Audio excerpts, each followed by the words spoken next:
Good evening, everyone. I'm Sandra Bookman. Joe has the night off. Here's a look at the latest on the investigation into that deadly plane crash. East Hampton police say the passengers on board the plane were Bernard Krupinski, known by most as Ben, his wife Bonnie, their grandson, as well as the pilot. A New York Times profile called Ben Krupinski contractor to the stars. 2 bodies have been recovered. The Coast Guard suspended its search for the 2 missing people earlier this afternoon. Eyewitness News reporter NJ Burkett is at the scene in Amagansett tonight. NJ?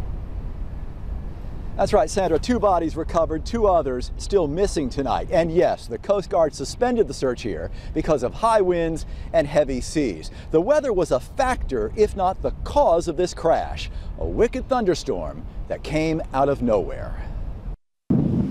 The ocean surf pounded the windswept shores of Amagansett, Long Island, giving up nothing tonight, nearly 36 hours after the twin-engine plane went down. Ben and Bonnie Krupinski were returning from Newport, Rhode Island with their pilot and their adult grandson, en route to East Hampton Airport when they apparently flew headlong into this thunderstorm. That front moved through like nothing I've ever seen before. We were down here by the ocean, and within like 5 minutes it was on top of us. It was amazing. Rescuers converged on the beach moments after controllers lost contact. 2 bodies were found amid the scattered wreckage 1 mile offshore. Police searched for hours today, but there was no trace of the 2 remaining victims, and the Coast Guard called off the offshore search. Southampton Town Supervisor Jay Schneiderman. They were very cautious. I know they would not fly if they thought there was any risk. The news has left the community badly shaken. Ben Krupinski was a developer, an entrepreneur, and a philanthropist, known for building palatial summer homes for celebrities while lavishing millions on local causes. He helped restore Amagansett's historic life-saving station, but East Hampton's supervisor says the couple will be remembered most for helping local people in need.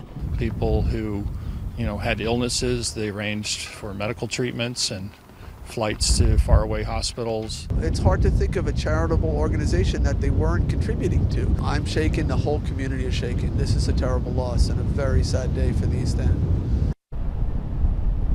Some residents told us this weekend that the storm seemed to shift direction, which might explain why the plane seemed to fly straight into it. Of course, the FAA and the NTSB are investigating. Live tonight, Amagansett, Long Island, NJ Burkett, Channel 7 Eyewitness News.